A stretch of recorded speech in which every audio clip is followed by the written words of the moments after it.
welcome to the journey today.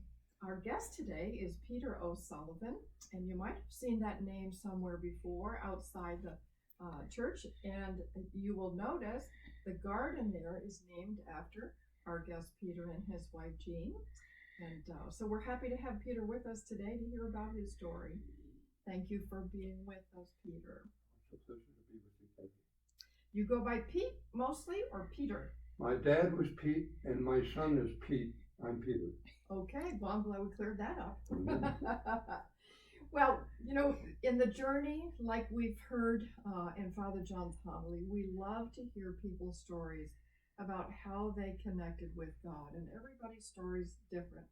So I guess I'll just start with asking you, how did your story begin? Okay. My story began as when I was born. I was a cradle Catholic. I was born into a very strong Catholic family, and Mass was never a question. Everybody went to Mass. Mom would go in. My father was sick, and he was in a sanatorium. Mm-hmm. He didn't live at home. But Mom would come in with the 5 kids every Sunday to Mass, and that's how we started it, and it just went on from there. When I was about 6 years old, my dad died, Mm-hmm. and so that kind of was a little bit traumatic for me, but it brought the family together, Mm-hmm. and we went on from there. I had older brothers, 15 and 14 and 10 when I was born. They wanted no part of a baby at that age. That sounds familiar. But my daughter was 6, and she was craving a little sister. You mean your sister was 6? My sister was 6, Yeah. Mm-hmm. and she needed a baby sister because she had all those bigger brothers. So I became Sarah. And to the day she died, I was called Sarah. No. Yep. Wow. How did that affect you growing older? Well, it was a family joke. Yeah. Yeah, it didn't affect me at all. Okay, good. But in her eyes, I was always Sarah. I have to ask you this question. Did she dress you up? Well, maybe when I was a baby, I don't know. You're glad you don't know I that don't part. remember those years.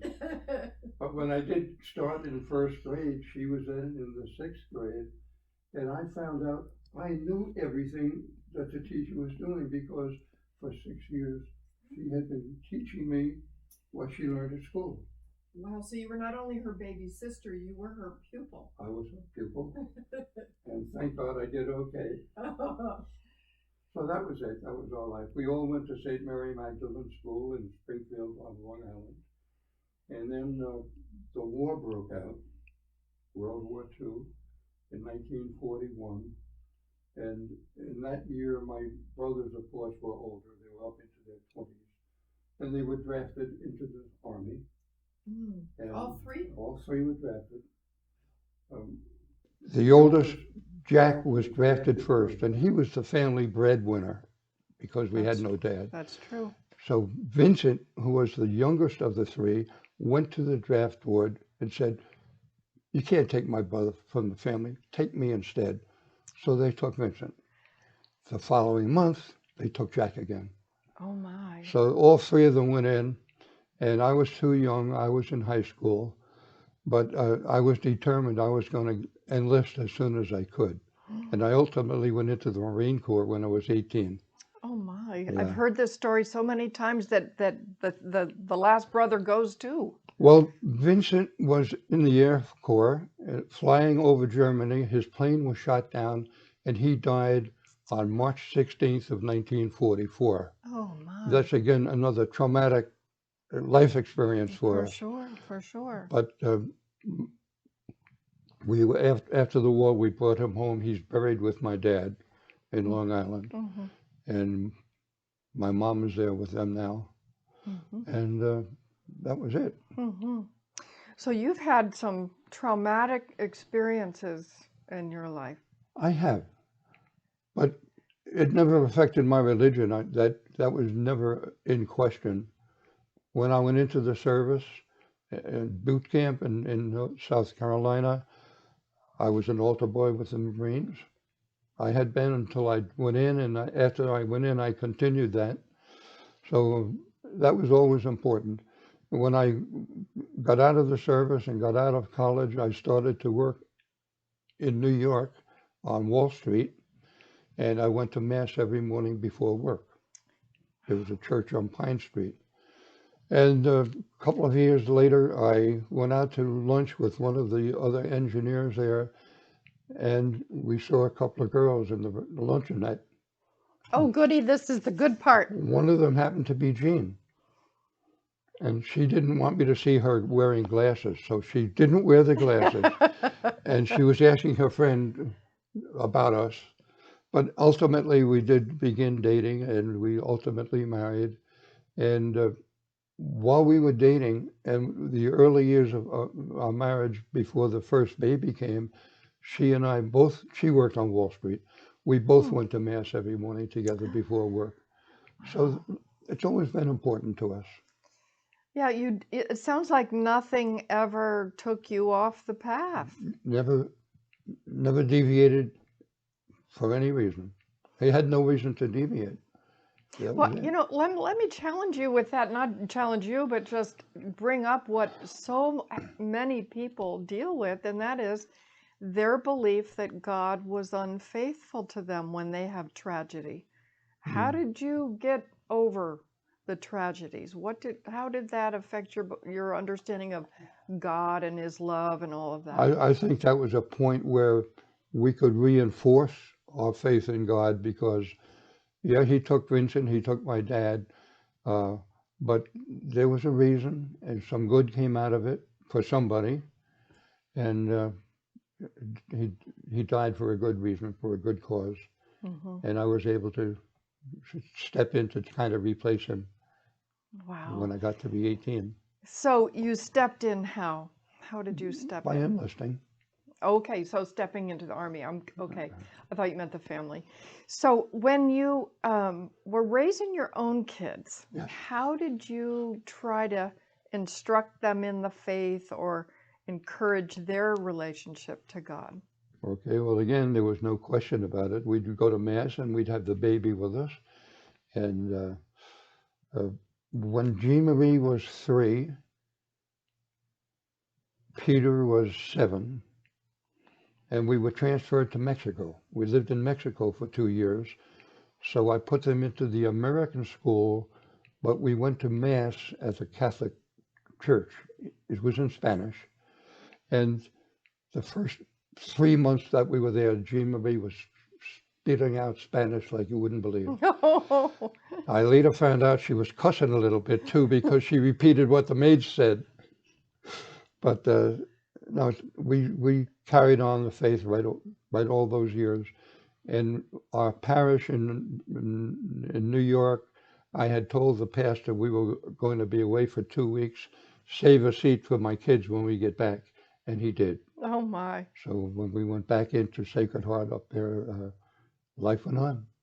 So how long were you in New York until you went elsewhere? I was born there and I lived there from 1928 until 1975. In 1975, my company transferred me to Buffalo. So we moved to Buffalo and we were there for 10 years.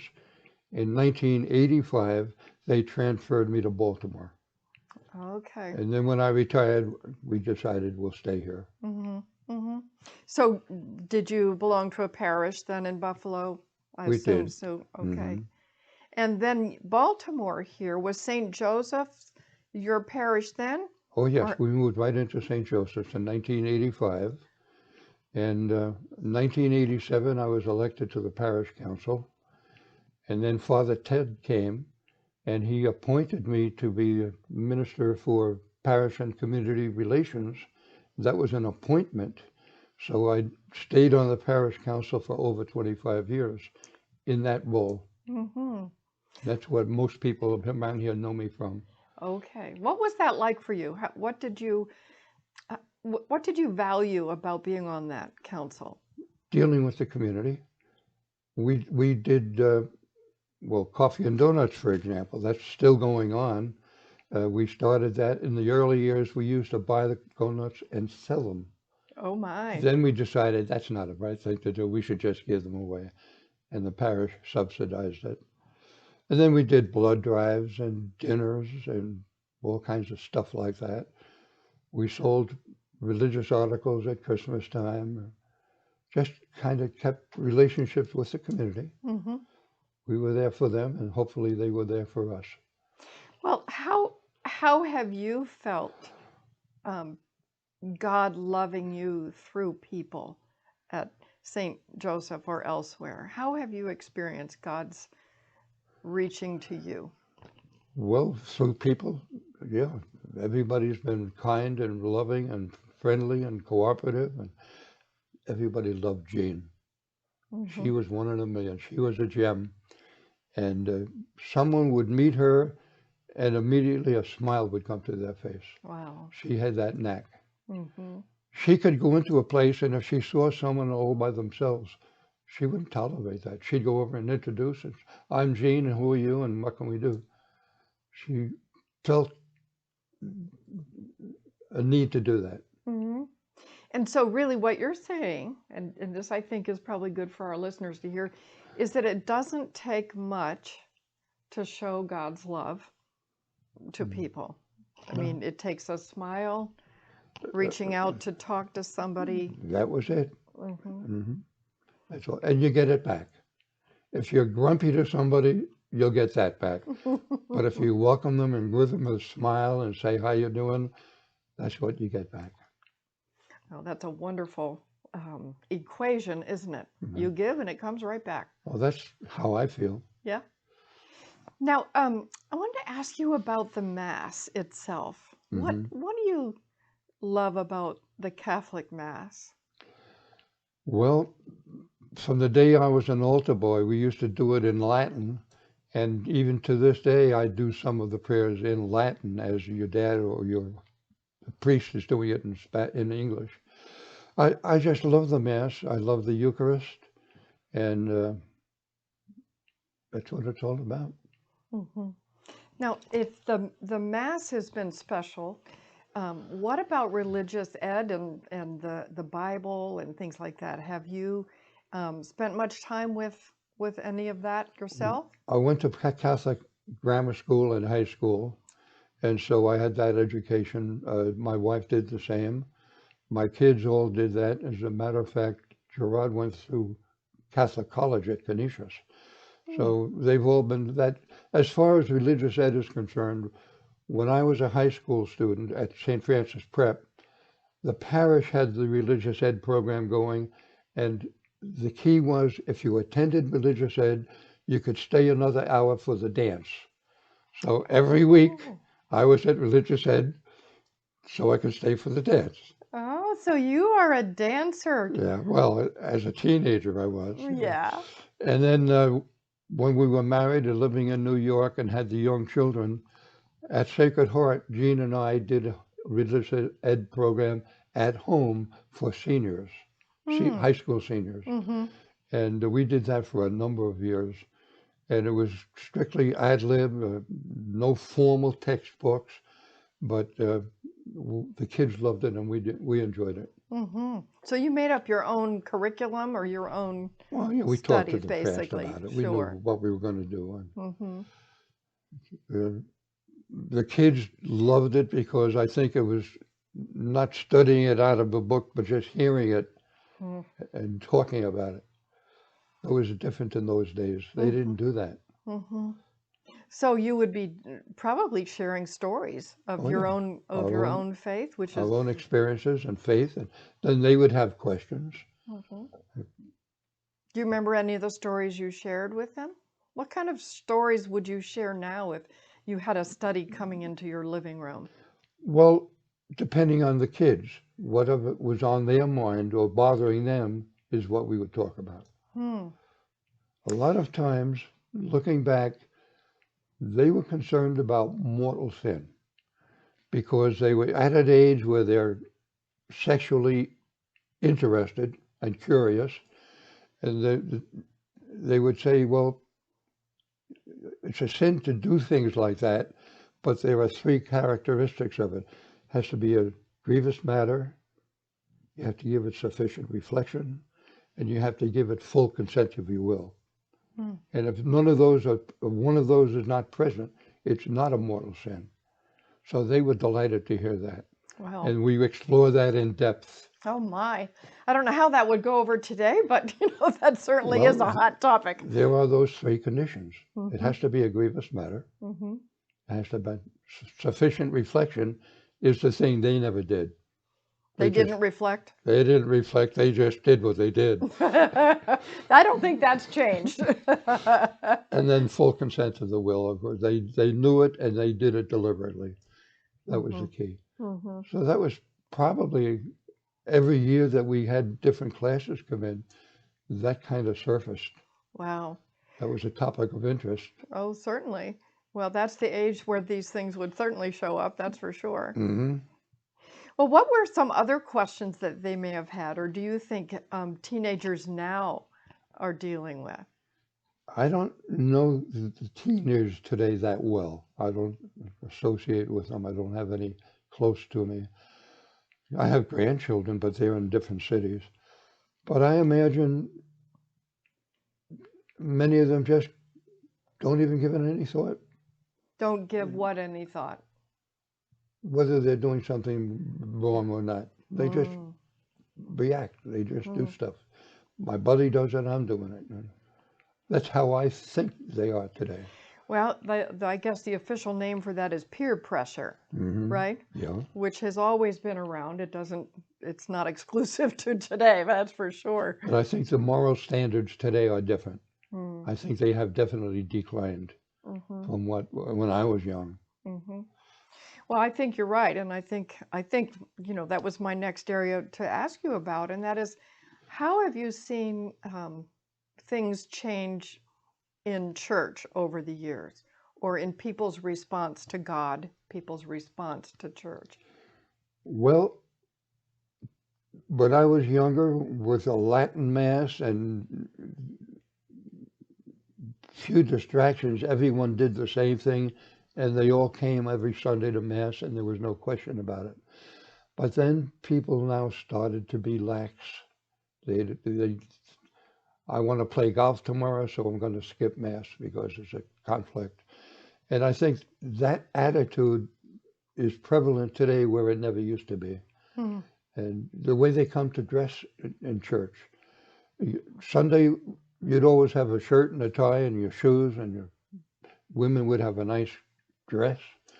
You look at the way they come today, in my opinion, it's disgraceful sometimes. Mhm. But that's the attitude. Mhm. Are there things that you think the church might do to help people become more interested? Well, you can lecture to them, but it's not going to stick. I think you have to get them when they're young and train them when they're young and then reinforce it. Mm-hmm. But if the parents are lax, the kids are going to be lax. Mm-hmm. And in some communities where there's no father in the home, it speaks for itself. Mm-hmm. You can see the crime and everything else. So the family is important. Mm-hmm. And so that's, if you're going to strengthen things and make things better, I think it has to come from the family. I think you're right, and I think there are a lot of families out there who need to hear that and maybe make some tough decisions. Yeah. You know, you mentioned distractions, and I've heard that before, that there are a lot of distractions now, or that leads to mixed priorities, that their priorities change. Mm-hmm. And so church goes lower on the list to, say, golf and other things, Well, right? again, by speaking locally here in our parish with the young people, Sunday morning they have sports. They have a soccer game, or they have a little league game, or they have this. Which is more important? Where are the parents? It sounds like in your day and age, that was not an option. It was not. They didn't have sports on the Sunday morning, right? Well, if you had sports on Sunday, they started after 1 o'clock. Mm-hmm. Well, we've got a system that's working against us in that regard, I think. Yes, we do. You're going upstream. Yeah, really. Well, you know, there are a lot of people that have just never been raised in the church at all. You know, you were blessed to be that way. I was too. So I'm wondering, what would you say to somebody that's just not at all familiar with church and with God? Who would you say God is to somebody who Yeah, well, just is clueless? they're you can talk about St. Thomas Aquinas and his philosophies and theocracy, but there are ways of, in my opinion, basically proving that there is a God. And to someone who's reasonable, you could talk about it and talk about different things, and they don't just happen. It's not just a coincidence that the planets are all organized and so forth. There's a It's plan true. there, and you get somebody thinking about that. Uh, that might be a channel. Well, that makes me ask you another question, and I'm wondering, have you seen things in your life that you know for sure that God did it, but it wasn't a coincidence, that had to have been God? Anything come to mind like that? Well, I believe that when just from the scientific viewpoint, uh, the laws of nature, how things reproduce automatically. You can't build a living thing, but it's there and it reproduces itself.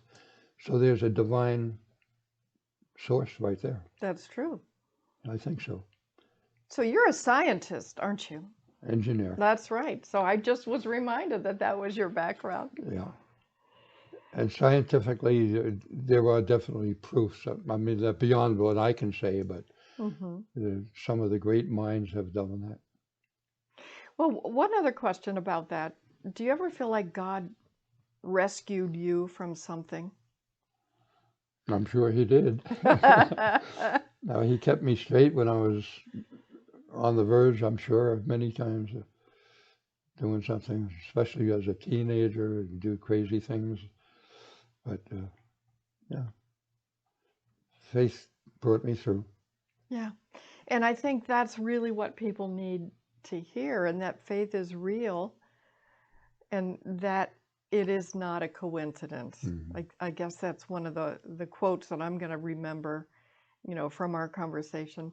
But also looking at your whole life and the faithfulness that you've shown to the Lord, and the Lord has shown it to you, giving you, Jean and the Mhm. family. And Fortunately, my children all followed it, and my grandchildren are following right along. So it, you blessed God, and it, God blessed God's you, blessing the family. Yeah. for sure. Mhm. Well, Peter, it's been so nice to talk with you. I think we're going to wrap it up for now. Maybe we'll have an encore and you can tell us other stories the next time. That would be great. Okay. I feel comfortable with you now. Oh, good, good. Well, thank you. And please join us for the next journey. And again, we invite you to talk about your stories, your encounters, to inspire and encourage the rest of us.